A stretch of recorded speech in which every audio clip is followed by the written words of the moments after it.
आप लोगों का स्वागत है बच्चों। आप लोग को मेरा पहला चैप्टर जरूर अच्छा लगा होगा। तो आइए अब पढ़ते हैं दूसरा चैप्टर। ठीक है, ये चैप्टर का नाम है फेडरलिज्म। अब फेडरलिज्म होता क्या है, फेडरलिज्म कैसे हम कहेंगे कोई कंट्री फेडरल है कि क्या है, ये पूरी आपकी क्वेरी मैं धीरे धीरे सबको सॉल्व करूंगा। ये चैप्टर पढ़ते जाएंगे और आपको एक एक चीज में समझाते चला जाऊँ। ठीक है, और अगर फिर भी आपको कोई प्रॉब्लम होगा तो आप कमेंट में जरूर कीजिए और मैं उसका जल्दी जल्दी आपको सोल्यूशन देना। चलिए तो पढ़ते हैं। What is federalism. सबसे पहले तो वर्ड सुन के यही आया होगा कि व्हाट इज फेडरलिज्म। तो फेडरलिज्म एक गवर्नमेंट का सिस्टम है जिसमें डिफरेंट लेवल्स पर पावर को डिवाइड किया जाता है। हमने पहले चैप्टर में पढ़ा था पावर शेयरिंग, वर्टिकल मॉडल। तो वर्टिकल मॉडल में हम लोग क्या करते हैं, डिफरेंट लेवल ऑफ गवर्नमेंट्स में डिवाइड कर देते हैं। तो वही वर्टिकल मॉडल क्या है, फेडरलिज्म। क्या है, फेडरलिज्म। अगर आपने वो वीडियो नहीं देखा है तो एक बार जरूर जाकर देख लीजिए।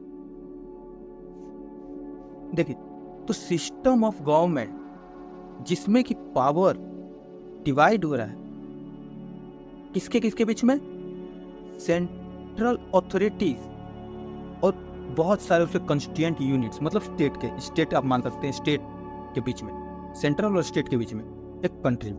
क्लियर है। अब example of Belgium and Sri Lanka.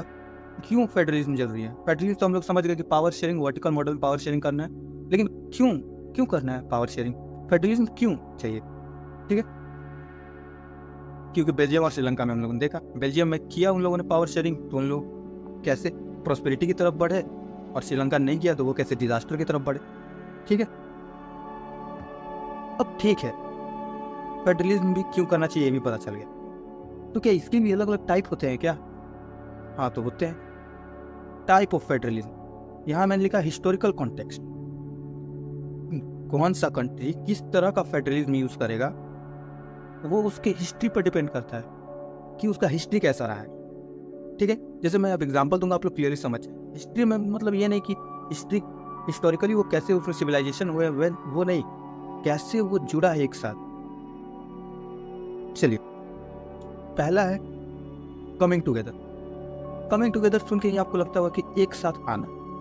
जब छोटे छोटे इंडिपेंडेंट स्टेट्स एक साथ आके एक बड़ा यूनिट बना दे, मतलब 10 स्टेट्स मिल गए और एक बड़ा कंट्री बना दिया, तो उसको हम लोग बोलते हैं कमिंग टुगेदर। तो इससे क्या फायदा होगा, पहले तो वो छोटे छोटे स्टेट्स, हर छोटे छोटे स्टेट्स के बॉर्डर से लगते होंगे, तो वहां जो सिक्योरिटी का खर्चा आता होगा, मिलिट्री का, वो कम हो गया, और प्लस में साथ मिलके इकोनॉमिक ग्रोथ होगा, डेवलपमेंट।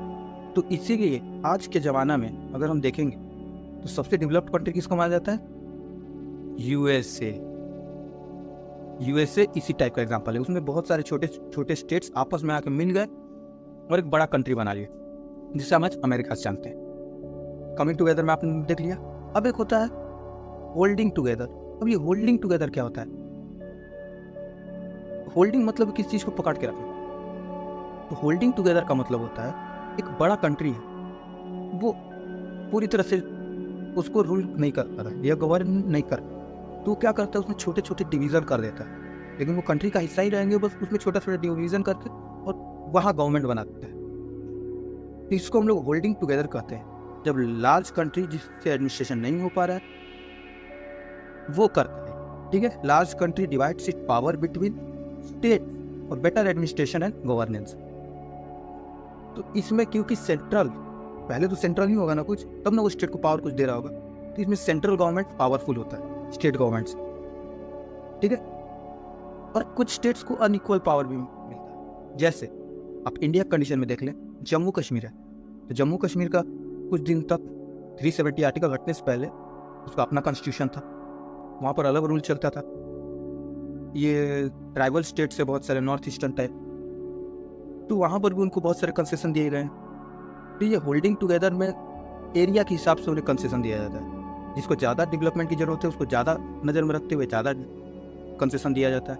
ठीक है, तो आप लोगों को क्लियर हो गया कमिंग टुगेदर और होल्डिंग टुगेदर फेडरलिज्म। तो अब इतना हम लोग जान गए कि फेडरलिज्म के टाइप क्या है। अब कैसे पहचाने कि कोई कंट्री फेडरल है कि नहीं, चलिए पहचानते हैं। देखिए, ये रंग बिरंगा सा फ्लो चार्ट आपके साथ। फेडरलिज्म कैसे पहचाने या फेडरलिज्म के फंक्शन क्या है? सबसे पहला बात, उसका अपना जुरिडिक्शन होगा। हर जो लेवल होगा उसका अपना जुरिडिक्शन मतलब अपना, हर का अपना एक स्फीयर होगा जहाँ वो अपना पावर वहाँ यूज कर सकता है, किसी की जरूरत नहीं है उसमें वहाँ पावर यूज करना। जैसे लेजिस्लेशन में,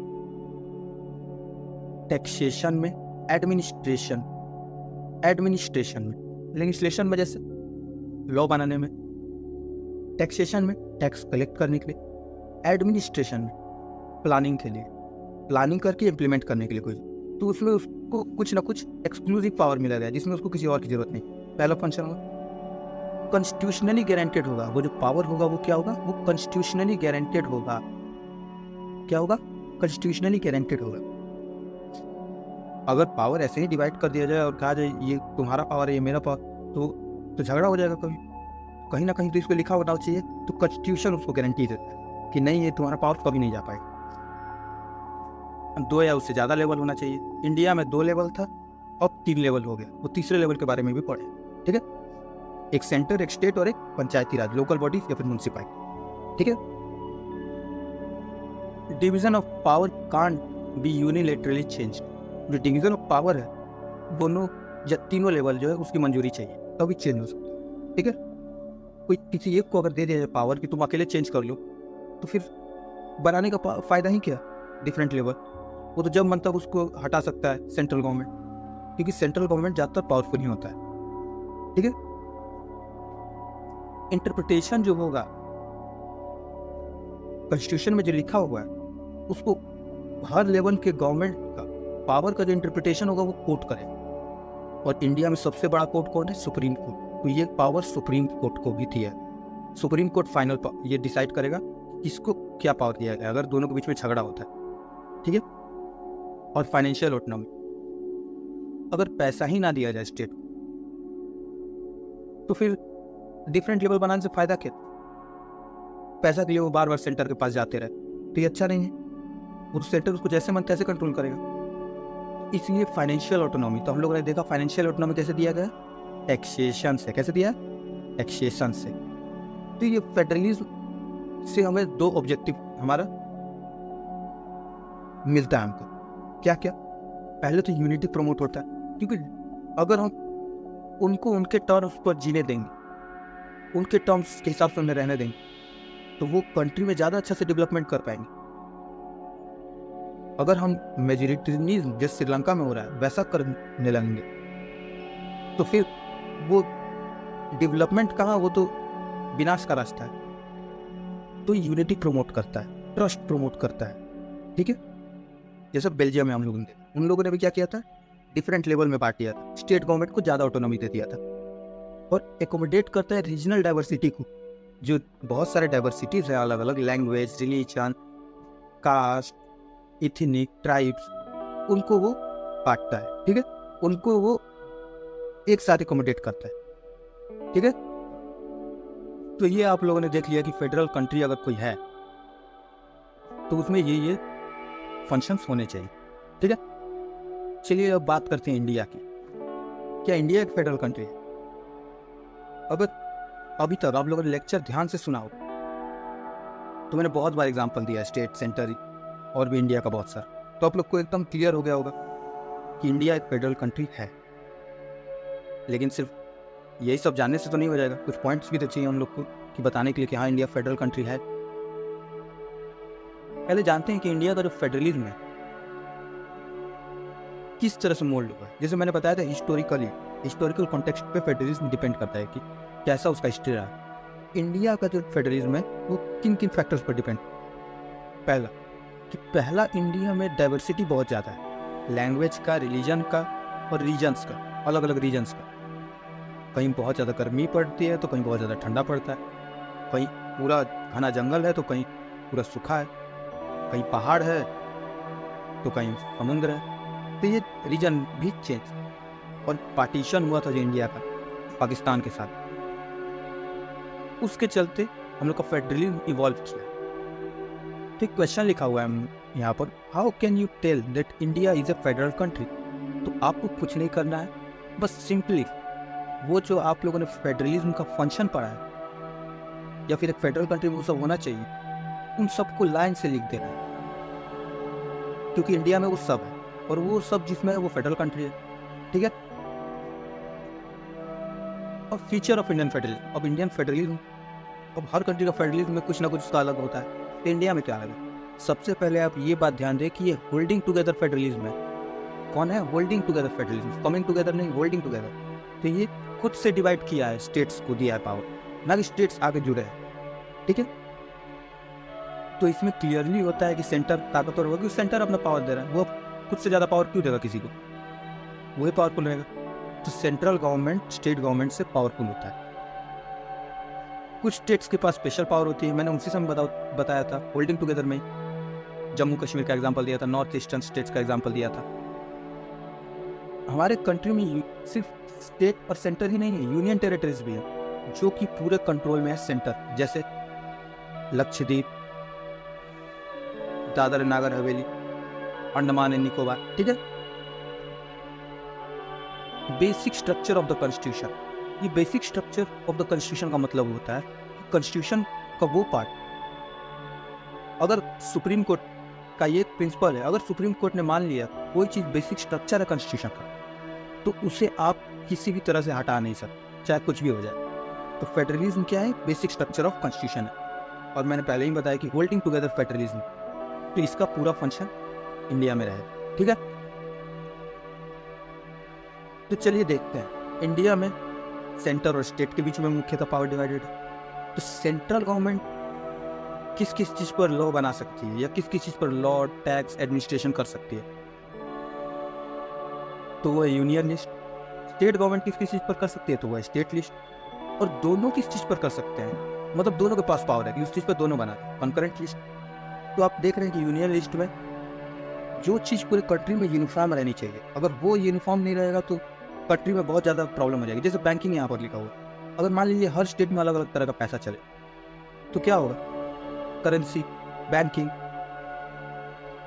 हर स्टेट में अलग अलग तरह का पैसा चले तो कंट्री पूरी तरह से डेवलप नहीं हो पाएगी, बहुत सारे हर्डल्स आएंगे, प्रॉब्लम्स आएंगे। तो ये इन्फॉर्म होना चाहिए, वो क्या है? यूनियन लिस्ट में। जहाँ थोड़ा ऑटोनॉमी दिया जाता है, जैसे पुलिस, ट्रेड, एग्रीकल्चर, इरिगेशन, आपको पता है कि बहुत सारे लॉज भी हैं जो क्रिमिनल लॉज, वो भी स्टेट वाइज अलग अलग है। जैसे बिहार में अगर आप अल्कोहल का कंजप्शन करते हैं तो आपको जेल भी हो सकता है, लेकिन गोवा में वो फ्री है, गोवा में सरकार कुछ नहीं करेगी, आप जब चाहे तब आप फ्री, आप जाकर खरीद के पिए, ठीक है। तो ये स्टेट और यूनियन लिस्ट पता चल गया। कंकरेंट लिस्ट क्या है? जिस पर दोनों बना सकते हैं। अच्छा, किसी भी चीज पर अगर दो लोग का हक होगा तो लड़ाई तो होगा, और कंकरेंट लिस्ट में वैसे वैसे सब्जेक्ट दिए गए हैं जो पूरी तरह से, मतलब उसमें इन्फॉर्मेटिव ना भी हो तो भी चलेगा, स्टेट भी, मतलब दोनों के पास दिया गया, स्टेट और नेशनल दोनों लेवल पर वो इंपॉर्टेंट है, ठीक है। तो अगर इसमें लड़ाई हो गया, स्टेट ने एक लॉ बनाया और सेंटर ने एक बना दिया, तो फिर क्या होगा? ऐसे कंडीशन में जो सेंट्रल गवर्नमेंट या फिर जो यूनियन लिस्ट, वो जीत जाएगा, उसको माना जाएगा, ना कि स्टेट के लॉ को माना जाएगा। क्लियर है? यहाँ पर मैंने क्लियरली लिखा हुआ है, in case of conflict of concurrent list centre will prevail over the state law. Central law जो होगा, जो पार्लियामेंट में बनेगा, वो स्टेट लॉ को खारिज कर देगा, ठीक है। तो यहाँ सेंटर जीत जाएगा, ये याद रखना। और बहुत सारे ऐसे भी एरियाज हैं, जब कॉन्स्टिट्यूशन बन रहा था, जब ये लिस्ट बट रहे थे, तब उस समय वो सब था ही नहीं, जैसे computer, information technology, social media, ये सब इतना डेवलप नहीं था, आर्टिफिशियल इंटेलिजेंस। अब इन सब पर लॉ कौन बनाए? अब ये तो किसी लिस्ट में नहीं है, तो इस पर किसको लॉ बनाने का पावर दे दिया जाए? तो ये जितने भी टॉपिक्स हैं जो किसी लिस्ट में नहीं आते हैं, इनको बोलते हैं हम रेसिडुअरी लिस्ट। क्या बोलते हैं? Residuary list. अलग से लिस्ट बना, रेसिडुअरी लिस्ट। और वो किसके पास है पावर? पूरा सेंट्रल गवर्नमेंट के पास, क्योंकि सेंट्रल गवर्नमेंट ही अपना पावर न स्टेट को दिया है। होल्डिंग टुगेदर फेडरलिज्म है नाम लोग का। तो कभी भी ताकतवर कौन रहेगा? सेंटर, ठीक है। In residuary list only central government is power to make law, computer, software और सोशल मीडिया, ठीक है। क्लियर? अब क्या फेडरल स्ट्रक्चर में इंडिया का चेंज लाया भी जा सकता है? कुछ चेंज अगर चाहे स्टेट और सेंटर करना तो क्या कर सकता है? हाँ, कर सकता है। कैसे करेगा? बहुत इसके लिए मुश्किल है करना, लेकिन हो सकता है। कैसे होगा?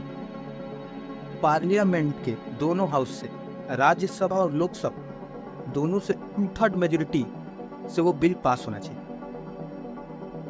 जितने लोग वहाँ पर वोटिंग दे रहे हैं वहाँ पर हैं, उनके 2/3, जैसे अगर 300 लोग वहाँ पर हैं तो उसमें से कम 200 लोग उस बिल के फेवर में होने चाहिए।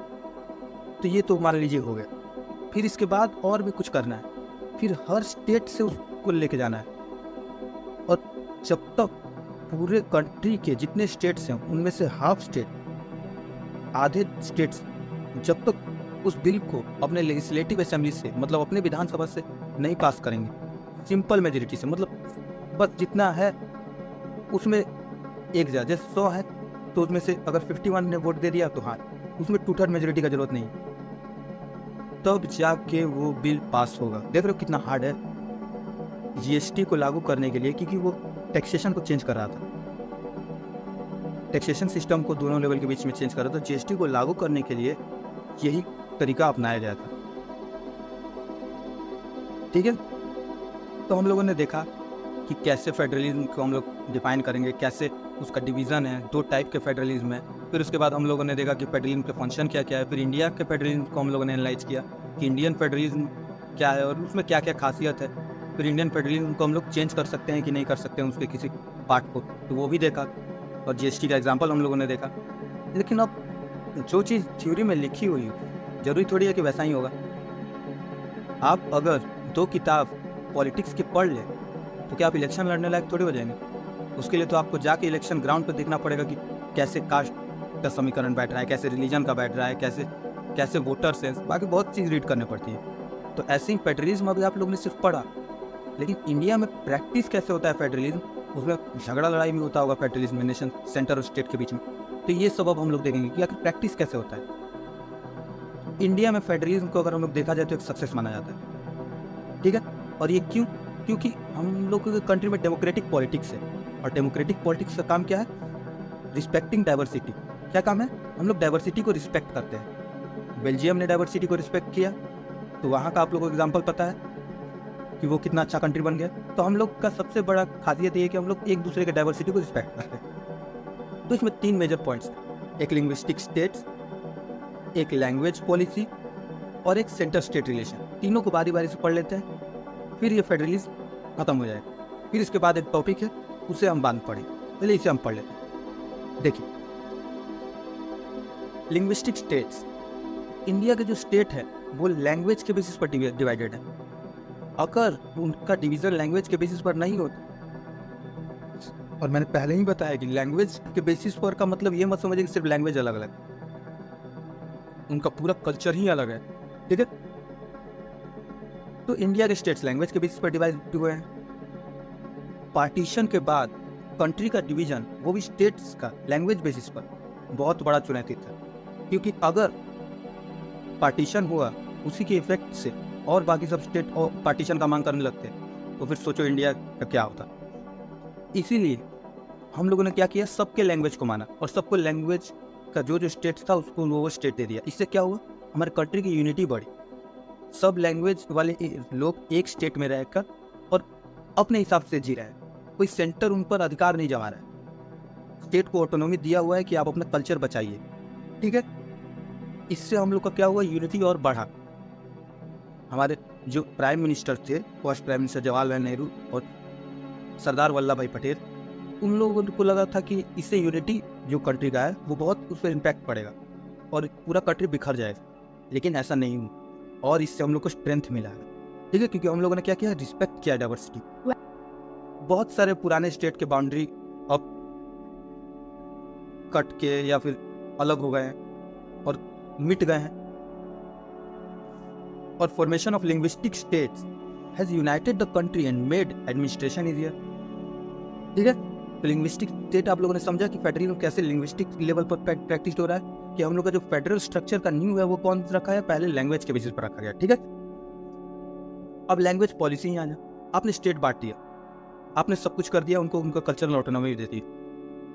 लेकिन अब आप कहेंगे कि नहीं, हिंदी लैंग्वेज पूरे कंट्री में बोला जाएगा, तो ये भी गलत है। आप हिंदी इम्पोज करना चाहते हैं उन लोगों के ऊपर। तो इंडियन कॉन्स्टिट्यूशन में जो असेंबली थी, उन लोगों को ये बात पता थी कि ये बहुत ज़्यादा प्रॉब्लम क्रिएट कर सकता है, क्योंकि हिंदी इंडिया में सिर्फ 40% लोग ही बोलते हैं, और साउथर्न एरिया में इंग्लिश बोला जाता है। तो इसीलिए उन गवर्नमेंट जो कॉन्स्टिट्यूएंट असेंबली थे, उसमें डिबेट के बाद ये निर्णय निकला कि हम लोग एक शेड्यूल लैंग्वेज करके एक बनाते हैं, और हम एक ही लैंग्वेज को नहीं मान्यता देंगे। हम स्टेट का कोई नेशनल लैंग्वेज इंडिया का नहीं रखें, ताकि किसी भी लैंग्वेज कम्युनिटी को बुरा ना लगे, या ये ना लगे कि उसका लैंग्वेज, इस लैंग्वेज सुपीरियर है या इन्फीरियर है। ठीक है, तो उन्होंने क्या किया, 21 लैंग्वेज को शेड्यूल लैंग्वेज का दर्जा दिया। इससे ये हो गया कि आप 21 लैंग्वेजेस में सेंट्रल गवर्नमेंट के किसी भी पोस्ट के लिए अगर एग्जाम देंगे, तो उसमें 21 लैंग्वेज में आप पेपर लिख सकते हैं। आप अगर यूपीएससी का एग्जाम देते हैं, तो उसमें भी आप 21 लैंग्वेज में से कोई भी एक लैंग्वेज चुन सकते हैं। कितना अच्छा ये डाइवर्सिटी को अकोमोडेट करने की बात की गई। और सेंट्रल गवर्नमेंट प्रमोट तो कर सकता है हिंदी को, कि हिंदी को चलिए प्रमोट किया जाए, एक कंट्री बना दिया जाए जिसमें एक फीलिंग वाले लोग हो, हिंदी सब बोले, लेकिन इम्पोज नहीं कर सकता। और नहीं चाहे कि हम हिंदी बोलना चाहें, तो वो उसको फोर्स से नहीं बुलवा सकता। ठीक है, तो ये था लैंग्वेज पॉलिसी, कि हम लोगों ने लैंग्वेज को भी बहुत सारा डाइवर्स किया। ठीक है, और यही श्रीलंका केस में उन लोगों ने क्या किया, सिन्हाले को नेशनल लैंग्वेज बना दिया। ठीक है, सेंटर स्टेट रिलेशन। अब देखिए, अब फेडरलिज्म में सेंट्रल के पास कुछ पावर है, स्टेट की कुछ पास पावर है, तो दोनों में कभी ना कभी लड़ाई झगड़ा तो होगा ही। तो जब इसको हम लोग हिस्टोरिकली बात करते हैं, जब कांग्रेस ही रहा था, क्योंकि कांग्रेस इंडिपेंडेंस से जुड़ा हुआ था, इंडिपेंडेंस मूवमेंट से इंडिया के, तो जब स्टार्ट हुआ तो सेंटर में और पूरे स्टेट्स में सेंटर कांग्रेस की गवर्नमेंट थी। लेकिन कुछ दिन बाद ऐसा भी आया कि जो स्टेट में दूसरे गवर्नमेंट बनने लगे पार्टी के, तो ये कांग्रेस को अच्छा नहीं लगता था। तो वो क्या करने लगी, वो डोमिनेट करने लगी, क्योंकि सेंटर पावरफुल है, वो डोमिनेट करने लगी और प्रेसिडेंट रूल लगा देते। कांग्रेस जो था वो प्रेसिडेंट रूल लगा देता था। ठीक है, तो जो हमारा शुरुआती इतिहास है वो डोमिनेशन का है, कि हम लोग डोमिनेट करना चाहता था सेंटर। ठीक है, फिर उसके बाद कोऑर्डिनेशन गवर्नमेंट आया। तो कोऑर्डिनेशन गवर्नमेंट का मतलब क्या होता है, कोई पार्टी को क्लियर मेजोरिटी लोकसभा में नहीं मिल रहा था, तो उन्होंने क्या किया, छोटे छोटे पार्टी के साथ एलियंस कर लिया, मिल गए रीजनल स्टेट्स पार्टी के साथ। तो इसके चलते क्या हुआ, किसी को मेजोरिटी नहीं मिल रहा, तो वो लोग जब स्टेट पार्टी के साथ मिलते थे, तो अब एक दूसरे को रिस्पेक्ट करना चालू कर दिया, क्योंकि जानते थे कि अगले इलेक्शन भी होगा, और अगला इलेक्शन में अगर हम लोग नहीं मेजोरिटी कर पाए, तो वो जाकर दूसरे पार्टी के साथ जाकर मिल जाएंगे, ये स्टेट गवर्नमेंट वाले रीजनल पार्टी। तो इसलिए अब म्यूचुअली रिस्पेक्ट करने लगे एक दूसरे को। देख रहे हो, पहले डोमिनेशन, फिर अब म्यूचुअल रिस्पेक्ट कोऑर्डिनेशन गवर्नमेंट के चलते। और बहुत सारे सुप्रीम कोर्ट के जजमेंट ने अब डिफिकल्ट भी कर दिया है प्रेसिडेंट रूल को इम्पोज करना। जो कांग्रेस पहले करता था, अब प्रेसिडेंट रूल इम्पोज करना बहुत मुश्किल है। उसके लिए गाइडलाइंस बना दी हैं, अगर वो गाइडलाइंस के अंदर अगर कुछ हो रहा है स्टेट में, तभी आप प्रेसिडेंट रूल लगा सकते हैं, ऐसे ही नहीं कि जब मन किया तो शुक्रिया मेरे वीडियो को लास्ट तक देखने के लिए। और अगर आपको कोई भी क्वेरीज है तो आप कमेंट सेक्शन में जरूर लिखें। थैंक्स।